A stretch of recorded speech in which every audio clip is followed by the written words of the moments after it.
할렐루야. 7월 20일 목요일입니다. 오늘도 주님의 사랑과 평안함이 여러분의 삶 가운데 있기를 주님의 이름으로 축원합니다. 오늘 우리가 함께 묵상하실 말씀은 레위기 25장 8절부터 22절까지 말씀이 되겠습니다. 오늘 희년에 대한 말씀입니다. 희년에 앞서서 사실 그 앞에 1절부터 7절까지 안식일에 대한 말씀이 나와 있습니다. 이스라엘 백성들이 가나안 땅에 이제 들어간 후에 매 7년째 해에 안식년으로 지킵니다. 농작하는 땅 쉬게 하는 것을 말합니다. 이러한 땅의 휴지기는 오늘날 입장에서도 오히려 더 풍성한 소출로 이어진다라고 합니다. 다시 말하면 땅을 쉬지 않고 계속 경작을 하면 양분이 고갈되고요. 흙은 노후해지기 마련이라는 것이죠. 그래서 계속해서 경작하는 것보다 쉬는 것이 더 좋다라고 합니다. 그런데 이 7째 해인 안식년, 그러면 뭘 먹고 어떻게 살아갈까요? 20절과 21절 말씀에 이렇게 나와 있습니다. 만일 너희가 말하기를 우리가 만일 7째 해에 심지도 못하고 소출을 거두지도 못하면 우리가 무엇을 먹으리요 하겠으나 내가 명령하여 6째 해에 내 복을 너희에게 주어 그 소출이 3년 동안 쓰기에 족하게 하리라. 이렇게 말씀하고 있습니다. 6째 해에 복되게 해주셔서 넉넉한 소출을 부어주시니까 7째 해에 부담이 부족함이 없다는 것입니다. 자, 오늘 본문 말씀에 이제 안식년을 기반으로 해서 이제 희년에 대한 말씀이 나와 있죠. 안식년 7번째 해라고 했습니다. 그것을 7번 지나면 49년이 되지요. 그리고 나서 다음 해, 다시 말하면 50번째 해가 바로 희년입니다. 첫 출발이 언제냐면 속죄일입니다. 속죄일 7월 10일이 되겠죠. 7월 10일 속죄일에 전국에 뿔나파를 불면서 희년을 알리게 했습니다. 50번째 해, 그 한 해 동안 희년을 지키는 것이죠. 자, 희년 말 그대로 기쁨의 해입니다. 또 이날은 자유를 공포하는 해이기도 합니다. 도대체 무슨 일이 일어나길래 이렇게 기쁨과 자유가 있는 해라고 했을까요?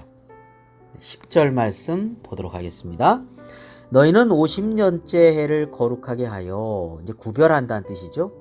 그 땅에 있는 모든 주민을 위하여 자유를 공포하라. 이 해는 너희에게 희년이니 너희는 각각 자기의 소유지로 돌아가며 각각 자기의 가족에게로 돌아갈지며 했습니다. 자, 각각 자기 소유지로 돌아간다고 했습니다. 자, 원래 가지고 있는 분배받은 토지가 있죠. 지파별로 다 분배하지 않았습니까? 근데 가난해서 그 토지를 팔아버리는 그런 경우가 있습니다. 자, 그런데 희년이 되면 팔았던 그 땅을 원래 주인에게로 돌아가게 됩니다. 회복이 되는 거죠. 자, 너무 가난해가지고 노예로 종으로 팔아버렸습니다. 자기의 자녀들이든 어떻게 되든지 자기 스스로든 노예로 팔려갔어요. 자, 그때 희년이 되면 다시 종에서부터 자유인이 됩니다. 그러니까 이 희년이 얼마나 기쁜 해입니까? 얼마나 자유의 해라고 말할 수 있었겠습니까? 자, 노예였던 경우에 다시 자유를 얻게 되었습니다. 토지를 잃어버렸는데 다시 찾았습니다. 자, 또 이어서 보면 희년에 그동안의 토지를 이제 매매하는 경우에 희년을 계산해서 판매를 했다는 것입니다. 토지를 판매할 수밖에 없는 어떤 상황에 있을 때 앞으로 희년이 40년 남았다. 그러면 그걸 고려하고요. 만약에 2, 3년밖에 안 남았다. 이럴 때도 판매할 때 가격이 이제 그것을 고려해서 매겨지게 된다는 것이죠. 예를 들어서 40년 남았다. 그러면 가격을 많이, 똑같은 땅이라도 많이 받게 되겠죠. 그러나 2, 3년밖에 안 남았다. 그러면 적은 가격의 매매가 이루어지게 되었다라고 하는 것입니다. 그러니까 희년을 앞두고 토지 매매에 대한 말씀도 오늘 본문에 기록이 되어져 있습니다. 자, 그러면요.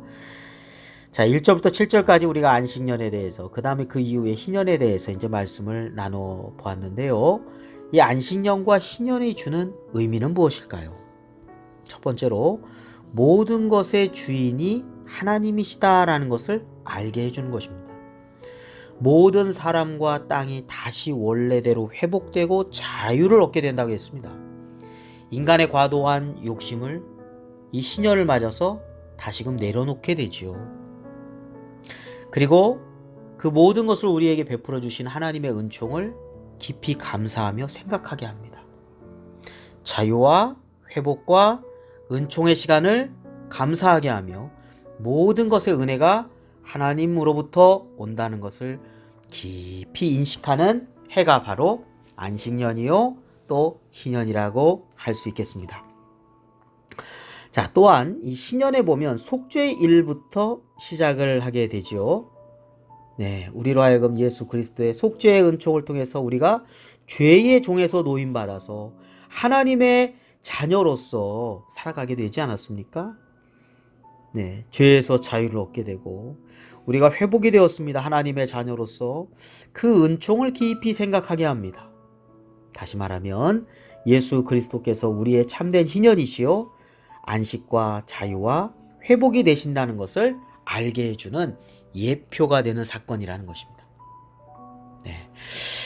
우리의 삶이 모든 것의 주인 되시고 모든 은혜를 베풀어 주신 하나님께 감사하면서 자유와 안식과 그리고 기쁨과 회복의 은총이 함께 하시기를 주님의 이름으로 축원합니다. 기도드리겠습니다. 걸어가신 아버지 하나님 감사합니다. 모든 것이 다 하나님의 은혜입니다. 하나님 안에서 참다운 만족과 안식과 기쁨이 있다는 것을 오늘 안식년, 희년을 통해서 배우게 됩니다. 주님 안에 늘 거하게 해주시옵시고 감사하며 찬송하며 살아가는 복된 나날들이 될 수 있도록 이끌어 주옵소서. 오늘 하루의 모든 일정도 주께 맡기고 감사드리며 우리 구주 예수 그리스도의 이름으로 기도드립니다.